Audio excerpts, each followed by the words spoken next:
Como fazer o aluno de música praticar? Gente, eu sei que isso é algo que incomoda muito você que é professor de música e esse é o tema do nosso podcast. Sejam bem-vindos ao nosso podcast Poderosa e Ele. Eu sou Tatiana Starling, host desse programa, que é para você que é dono de escola de música ou para você que é um professor de música empreendedor. Estou aqui hoje com meu marido, digníssimo Matheus Starling, parceiro de podcast, amigo e professor conhecido da galera aí, host do Starling Cast. Tá ficando famoso esse seu podcast, hein? Starling Cast, tá? Daqui a pouco não tá querendo fazer mais podcast comigo? Não, faço. Se não tem problemas em casa. Pô. Se não tem problemas em casa? Sempre um prazer estar aqui com você. Ai, que bom, que bom. Continue aqui comigo, a sua presença é muito valiosa.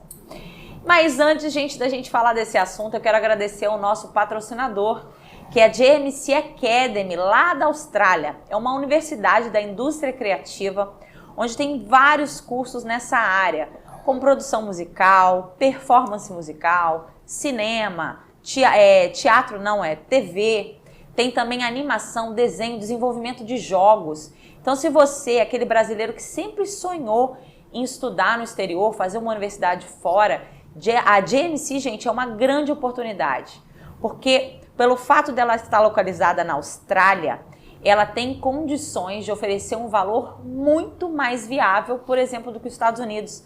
Você sabe que as faculdades nos Estados Unidos são muito caras. A Austrália ainda é uma faculdade que o brasileiro tem condições de viajar e sonhar através dela, né? E migrar, porque lá você pode trabalhar para financiar os seus estudos, o que nos Estados Unidos você não conseguiria. Então, se você tem interesse em saber um pouco mais da JMC, do que ela oferece, como emigrar, a gente vai colocar aqui para você o nosso Instagram, que é JMC Academy Brasil.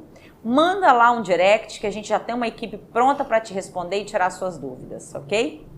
E, Matheus, esse tema eu pensei muito em você, porque como fazer um aluno praticar? Esse é o nosso tema. Quanto tempo você é professor de música? Há quase 30 anos. Há quase 30 anos. 28 anos. 28 anos. E assim, você sofre quando um aluno chega para a aula e não praticou? Eu graças a Deus já tem tempo que eu não passo por isso.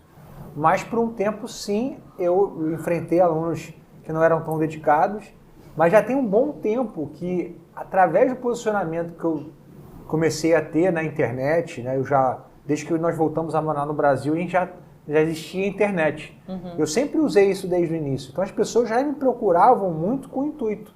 Queriam estudar comigo especificamente. Porque quando alguém vem estudar por causa de você, né, não é porque achou procurando qualquer um professor. Quando as pessoas procuram o professor específico, elas já sabem que estão estudando com alguém que tem uma linha, que vai oferecer algo específico. Então, dessa minha volta para o Brasil, eu já voltei muito com esse foco de já ter um aluno específico, que quer uma busca diferenciada, né? E isso me poupou muito de ter esse tipo de aluno desinteressado. Sim. Porque se alguém que me acompanhava no YouTube, na época, eu estou falando isso de 2009, eu já estava firme no YouTube, ainda estava pegando o finalzinho do Orkut, MySpace, então sempre estava me posicionando ali, colocando aulas minhas, né? Uhum. Como as pessoas chegavam em mim? Elas chegavam através desse conteúdo. Então as pessoas já chegavam sabendo que encontrariam um professor que toca um determinado estilo, um professor que já estava ensinando de uma determinada metodologia. Então o meu posicionamento já me livrou muito do aluno preguiçoso, tá? Quando você fala do seu posicionamento, só para a galera entender, o posicionamento nas redes sociais, é isso? O que eu sempre fiz? Eu sempre coloquei vídeos meus tocando e vídeos meus ensinando. Uhum. Então, quando as pessoas conheciam o Matheus Starling, elas já sabiam que encontrariam um professor com um determinado foco de ensino, falando de coisas mais aprofundadas. Uhum. Então, desde a minha volta, eu já não estava mais pegando aluno iniciante. Já tem muitos anos que eu não tenho aluno iniciante. Nos Estados Unidos, quando eu estava fazendo a Berkeley, eu tinha alunos iniciantes. Então eu peguei essa minha fase de aluno iniciante, aluno descomprometido, ela durou até mais ou menos 2007. Desde 2007, 2008, que eu comecei já nos Estados Unidos ter um posicionamento E eu comecei a perceber que esse meu posicionamento já refletia em alunos que eu dava aula nos Estados Unidos, mas alunos do Brasil que eu dava aula pelo Skype. Ah, pô, cara, curto seus vídeos, eu te acompanho, curto seu som, gostaria de aprender mais sobre isso. Então, quando eu cheguei aqui no Brasil, eu já estava há pelo menos 2 anos me posicionando na internet como tipo de professor na busca de um aluno muito específico. Agora, a gente está falando de você, né, que conseguiu se posicionar dessa forma, mas a grande maioria dos professores que nos assistem aqui tem esse problema de ter alunos desinteressados ou alunos que até têm interesse, mas não praticam, não têm esse hábito. Como motivar um aluno? Olha só, gente, quando você trabalha com um aluno do zero, é normal que você tenha alunos menos interessados. Porque quem está começando por vários motivos. Ele ainda vai pegar as primeiras dores do caminho, né? As primeiras dificuldades. O professor ele tem aquele papel dele de, cara, eu estou aqui para realizar o teu sonho, para entender suas dificuldades, te auxiliar.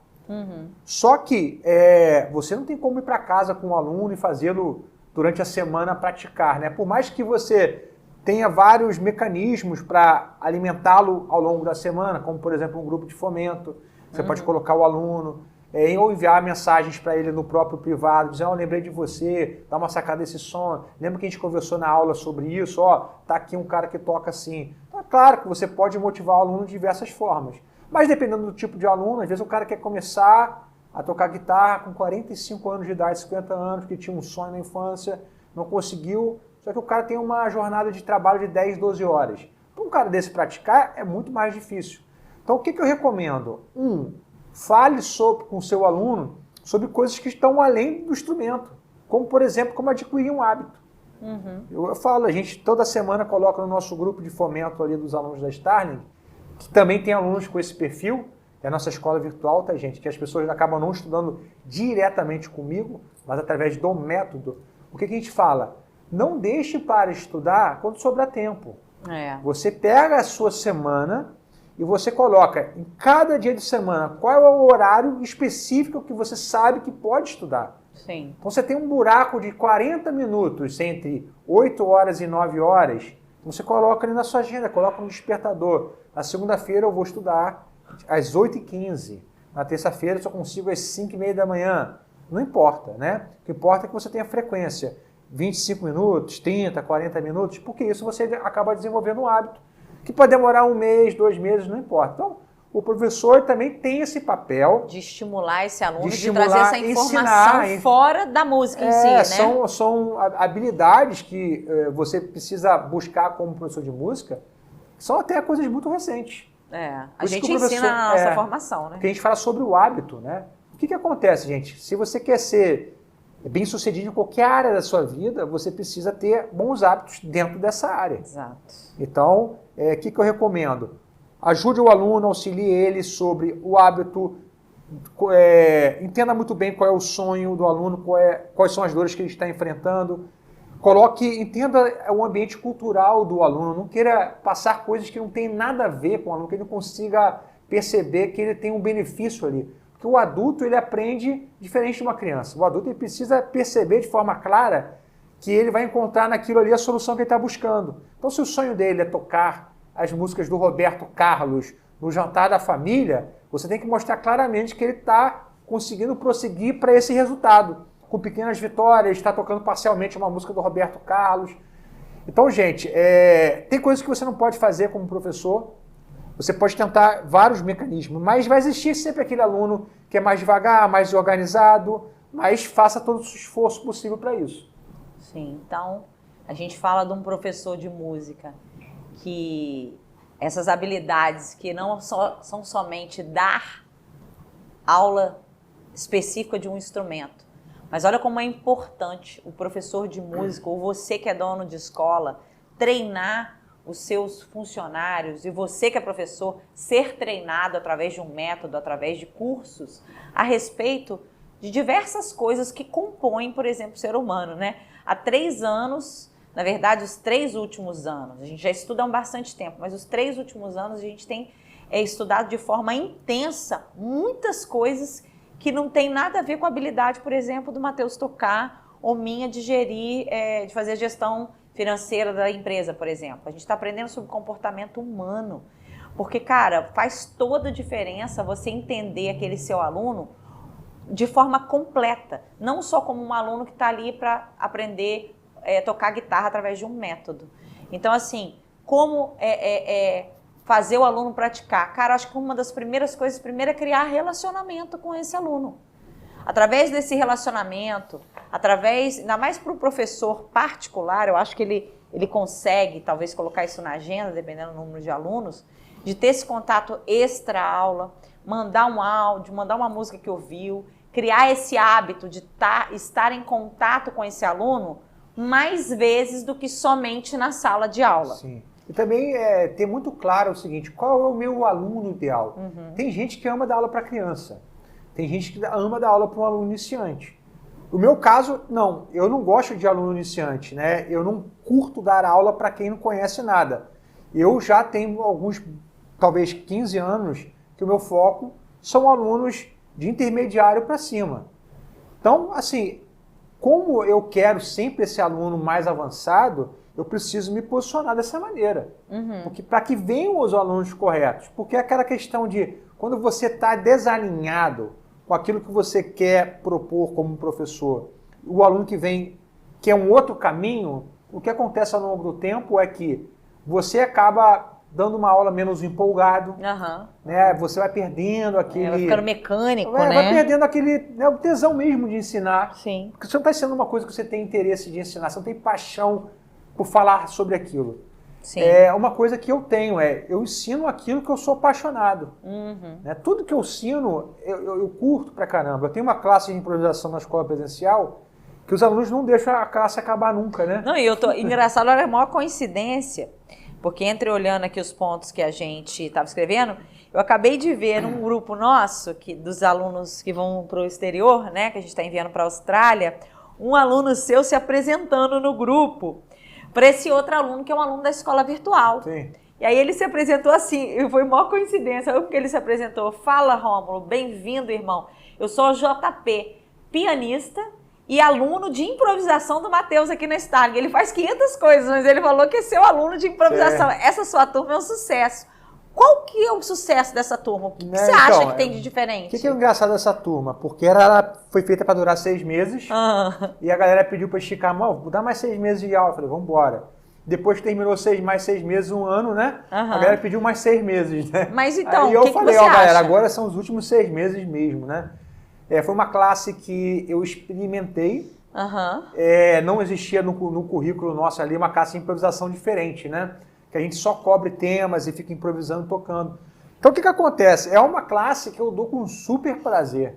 Eu trago um tema, trago algumas ideias para a classe. Basicamente eu toco com os alunos e a gente conversa. Sim. 1h30 mais prazerosa que eu tenho ali na minha semana, talvez, tá tocando com os alunos, coisas que eu gosto de tocar. E conversar a respeito daquilo também. A gente brinca, é um clima ótimo. Então assim, eu poderia dar 10 classes dessa durante a minha semana que eu estaria feliz. Porque tem paixão naquilo que eu estou entregando, as pessoas veem isso, né? A gente está curtindo. Então, todo mundo que está ali valoriza aquele momento e sai daquela oportunidade ali feliz, com um legado do que estudar durante a semana. Eu sou um cara que puxo muito, todo mundo que me procura sabe que eu sou um professor exigente. E eu, inclusive, explico por que eu sou exigente.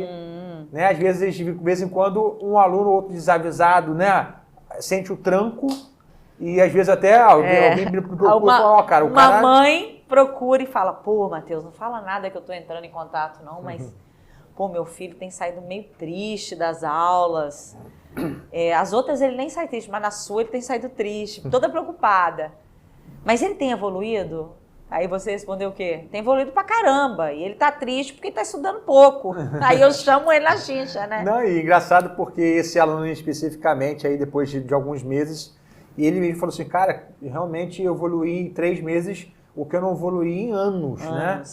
Então o ponto todo é esse, né? Mas um ponto aqui que a gente escreveu, que você fala muito bem sobre isso, eu quero que você fale, que uma forma de fazer esse aluno praticar é mostrar o progresso para o aluno, pequenas vitórias, né? Fala sobre isso. Então, isso foi um dos pontos que Comemorar. Eu sempre trago isso para as classes, né? E eu falo muito, olha só, cara, vocês estão fazendo isso agora. Você lembra que há 3 meses atrás vocês não conseguiam improvisar dessa maneira? Vocês eram muito mais mecânicos, vocês tinham muito menos desenvolvimento de ideias, de motivos, vocês não conseguiam conectar bem. Tá vendo você especificamente como você melhorou no acompanhamento? Eu faço muita questão de que as minhas classes de instrumentos sejam muito práticas. E uma coisa que a gente, desde o início da escola, a gente tem é botar os alunos para tocar. Sim. E a classe de improvisação ela é o reflexo mais direto disso. Nós abordamos ali em um ano 60 temas de jazz, blues e música brasileira.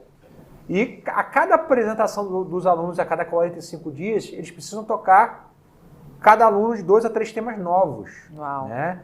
Então eles estão sempre precisando trazer temas novos. Isso é assim, é um ambiente, vou dizer, perfeito, porque você está dando para um aluno um objetivo claro. Então assim, cara, você daqui a 45 dias, hoje se ele desceu do palco, cometeu alguns erros, você percebeu tocando, você vai voltar para casa para corrigir. Mas você já tem agora um outro objetivo claro. Além da correção do que não funcionou, o direcionamento, você vai pegar mais 2 ou 3 temas novos que nós vamos trabalhar ao longo do... Mas também você mostra aquilo que ele melhorou, parabeniza, né, para poder dar aquela motivada. Eu também, assim, de certa forma, eu visto uma persona ali, sabe? E eu não sou aquele professor que vou ficar babando e bajulando, né? O Matheus é meio Whiplash. Quem assistiu aquele filme, o Whiplash? O Matheus é um pouquinho Whiplash. Não, mas eu falo assim, galera, olha só. Subiu, tocou mal, né? Não foi tão bom quanto esperava, acabou. Passou. Aprendeu, volta no próximo Faz show diferente. Melhor. Revisa em casa o que não funcionou, porque o melhor professor que tem é o palco. E na próxima vez você sobe, toca e melhora. Mas não tem martírio, não tem muita palminha para dar. Parabéns, cara, mandou bem, gostei. Pô, também foi ruim, eu falo, cara, olha só, pô, tá ruim pra caraca isso aí, hein? Pô, tá igual um robô, brinco, mas falo sério também. Quando esse aluno específico que a mãe reclamou lá, né? Reclamou no bom sentido, né? Eu falei com ele na última hora, eu falei, meu irmão, você tem que estudar essa leitura à primeira vista. Tu tá achando que você vai fazer prova pra quê? O pessoal lá vai te cobrar, então assim, isso não tá fazendo pra mim não. Eu já fui pra Berkeley e já voltei, tu tá querendo entrar agora? Então você tem que cumprir esse papel, eu já cumpri.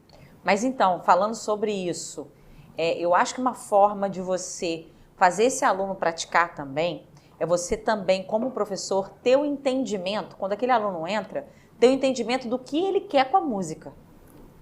Porque também, se você for um cara querer cobrar do aluno essa prática de forma muito intensa e o cara só quer tocar no churrasco no final de semana... Mas aí a gente está desalinhado com o aluno ideal. Não, mas a gente está falando aqui... Não, mas a gente está falando de todos os tipos de alunos ideais aqui. Então, o que acontece? E, rapidinho, esse tipo de aluno ideal, a pessoa que quer aprender poucas notas ali para tocar no churrasco de final de semana, esse é o maior número de pessoas. O cara também tem que saber que essa questão da prática... ela não vai ser tão intensa quanto um cara que quer tocar com alto nível e ser um performer, entendeu? A aula ela precisa avisar, é adulto. Passou de 16 anos, 15, 16 anos, é adulto na forma de pensar. Sim. Você tem que levar o cara pro alvo dele. Sim. O adulto, ele aprende assim, ele precisa ver que, cara, eu tô vendo que eu tô chegando lá. Então preciso deixar claro, olha só, a música do Roberto Carlos não é assim, são 5 acordes?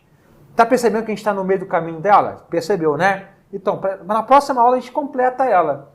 A própria Barbara Oakley, no livro dela, Aprendendo a Aprender, ela fala sobre a prática musical. É interessante isso.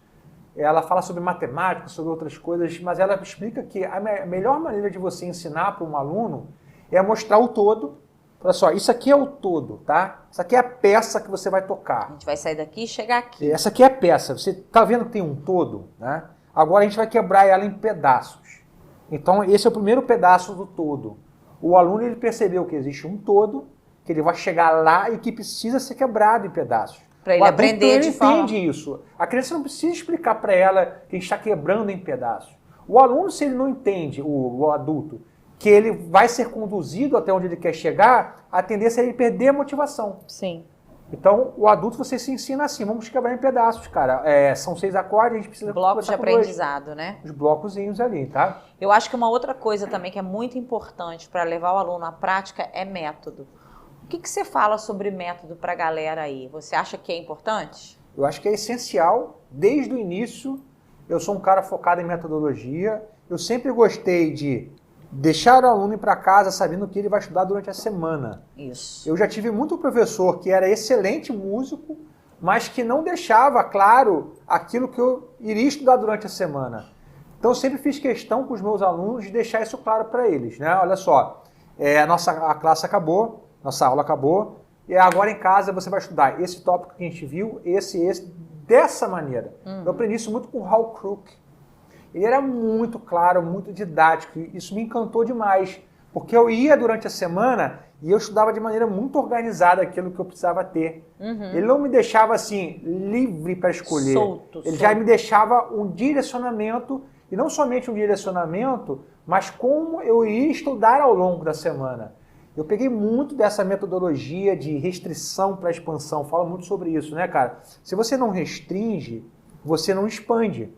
Por quê? Se toda vez que você senta para estudar, você está muito aberto para estudar muitas coisas que você quer, né? O que você está fazendo? Você já está muito expansivo. Você precisa restringir, trabalhar, cara, nesse ponto. Quando você vai restringindo, ao longo do tempo você está expandindo.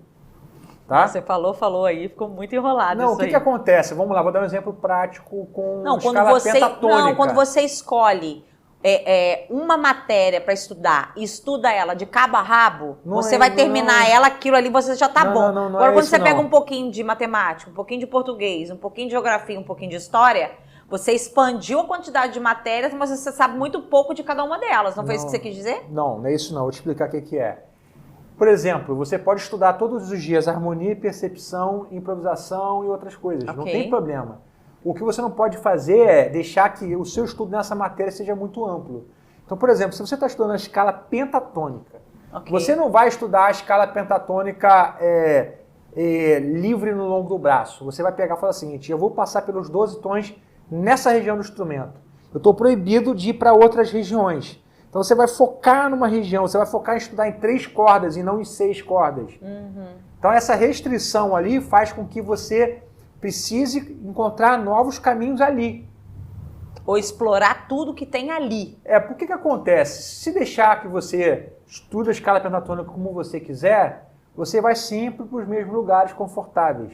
Porque a nossa tendência é essa. Você acaba não explorando regiões novas no instrumento. Entendi. Então essa restrição, cara, o estudo é assim. Você só pode tocar esse ritmo. Por quê? Se eu não restringir o teu ritmo, você vai tocar os ritmos que você quer tocar. Mais, entendi. Então você vai tocar aqui agora, cara, uma música tal, só em cocheia, sem respirar.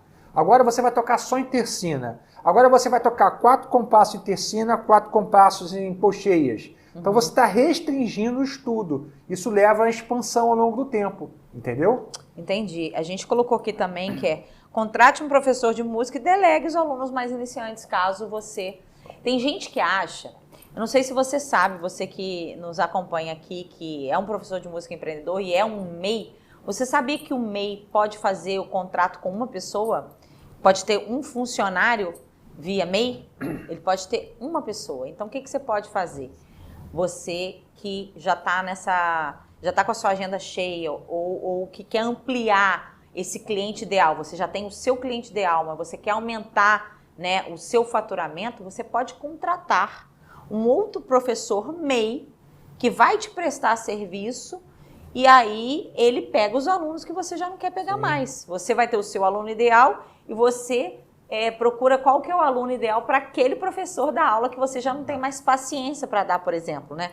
Você não dá aula para iniciante. Sim. Eu não aceito iniciante? Pelo contrário, o que eu mais tenho é aluno iniciante. Mas aí eu tenho vários outros professores para dar aula para alunos iniciantes. O que o músico precisa entender é que ele precisa mudar de fase. Sim. Ele precisa estar sempre subindo de degraus. Por exemplo, eu tenho um aluno na minha escola que ele é dono de um curso de inglês. Eu estava vendo ele hoje respondendo uma pergunta na caixinha. Você dá aula particular? Eu falei, eu não dou aula particular mais. Já dei por muitos anos. Mas dentro da minha escola, você pode contratar uma aula particular com um dos meus professores. Então, ele, obviamente, subiu de degrau e ele, aula particular, o preço é bacana, você que já é aluno, você vai contratar um dos professores que ele treinou. Eu faço Muay Thai. O professor nem sempre vai na aula, ele manda um sub. Isso. Não tem problema nenhum, né? Então, isso faz parte, gente. Eu acho que, inclusive, que é muito bom. Isso aqui é uma baita de uma dica. Se você está dando aula local, você dá aula particular, cara, pense muito num espaço, sabe por quê? Quando você vai para um espaço e você arruma um espacinho, você tem uma escola. Pode ser assim, não precisa chamar de escolinha, mas você tem um lugar que faz todo sentido. Olha só, cara, aqui é uma escola. Tem um contrato, porque a escola tem contrato. Aqui eu tenho outros professores que trabalham comigo, porque é uma escola. Faz sentido, Aqui eu dou aula em turma, porque é uma escola. Então, assim, às vezes fica muito mais fácil você mesmo se sentir oferecendo e cobrando de uma maneira diferente. Porque o professor tem muito disso. Para contrato, eu parei de oferecer, fica chato. Eu parei de oferecer aula em turma porque é na minha casa. Eu não faço isso ou aquilo porque é na minha casa. Então pense em crescer, em mudar de fase. Eu pegar uma salinha pequena que caiba no seu orçamento e você profissionaliza aquilo ali, deixa um espaço para 2, 3 alunos. Não é não? Você não vai ter resultados diferentes fazendo as mesmas coisas. Você quer um resultado diferente, mude a maneira como você tem feito as coisas, né? E é aquilo, eu poderia estar aqui hoje dando aula da mesma maneira que eu dava há 15 anos atrás. Mas já não funciona mais hoje. As pessoas, apesar do que o aprendizado, o aprendizado mais antigo é por repetição, né? Sim. E é o que mais ainda faz efeito, né? Mas a forma como você vai chegar a esse aluno e passar, talvez até mesmo a repetição, muda, né? E as pessoas também têm que aprender a ter duas coisas, paciência e frequência. Então, se você ainda não dá aula para o seu aluno ideal, primeiro, você precisa ter uma frequência de produção de conteúdo sobre esse aluno ideal. Então, não vai ser uma coisa que hoje, daqui a 3 meses, você só tem o seu aluno ideal. Mas talvez daqui a 2 anos, todos os seus alunos sejam o seu aluno ideal. Mas começa com, hoje você produzir um conteúdo alinhado e ser frequente com isso durante 2 anos. Vale a pena você fazer isso, porque uma hora você vai colher um preço disso, né? Um preço gradual, mas eu poderia estar acomodado com o que eu já fazia há 15, 20 anos atrás. Eu nunca me acomodo no que eu faço. Eu fui estudar fora do país, na Berkeley, em 2005. Sim. Em 2009 voltei com um novo posicionamento e eu não sou hoje o mesmo Matheus de 2009 e 2010. Não, você estudou muito mais, você investiu em várias outras áreas. E não somente ter estudado mais, como eu subi de fases como um professor. Fui me posicionando cada vez mais alto, né? Sim. Então, gente, a gente falou hoje aqui, né? Como fazer um aluno praticar, né? O como agir quando ele não pratica. E a gente falou sobre você gerar esse relacionamento com o seu aluno, você fazer pequenos contatos com ele durante a semana, você gerar mais valor para ele, tipo enviando uma música, ouve essa música, dá uma sacada nisso. Você ter uma metodologia, aquele aluno que vai frequentar a sua aula, que vai sair a sua aula sabendo o que ele tem que estudar, qual página ele tem que trazer nos trinks para você na próxima aula. Então, e, além de tudo, você buscar e se posicionar através das suas redes sociais e conseguir filtrar o aluno ideal. Porque a partir do momento que você tiver aquele aluno ideal, a questão da prática não vai ser mais um problema. Porque ele vai, se você quer um aluno que pratica, isso tem que estar dentro do perfil do seu cliente ideal. Então, gente, eu acredito... Antes de fechar, é importante, gente, a chamada para a nossa formação, professor de música e empreendedor. Então, tudo que a gente fala aqui, a gente se aprofunda passo a passo com o método, a gente forma professores e empreendedores, tá? Sim. Então toda a parte de mentalidade, montar o teu próprio curso, vídeo aula, venda, marketing, também Instagram, para professores de música, curso de Instagram, curso de stories, vendas, ferramental sobre o que usar, como gravar, como montar uma apostila, completíssima a nossa formação, um valor super acessível, com contato direto comigo, com a Tati, com a nossa equipe, aula com toda semana, aula nova toda semana. Toda semana, contatos também de mentoria que a gente faz pelo Zoom, com câmera aberta, deixando que os alunos perguntem, interajam entre si. Então, é uma coisa muito completa. O valor que a gente cobra é ínfimo comparado com o que a gente oferece. Entrega, aqui na descrição do vídeo você sabe mais a respeito disso, pode clicar no link e a gente vai entrar em contato com vocês. É isso aí, galera. Deus abençoe. Um grande abraço. Até a semana que vem. Tchau, tchau.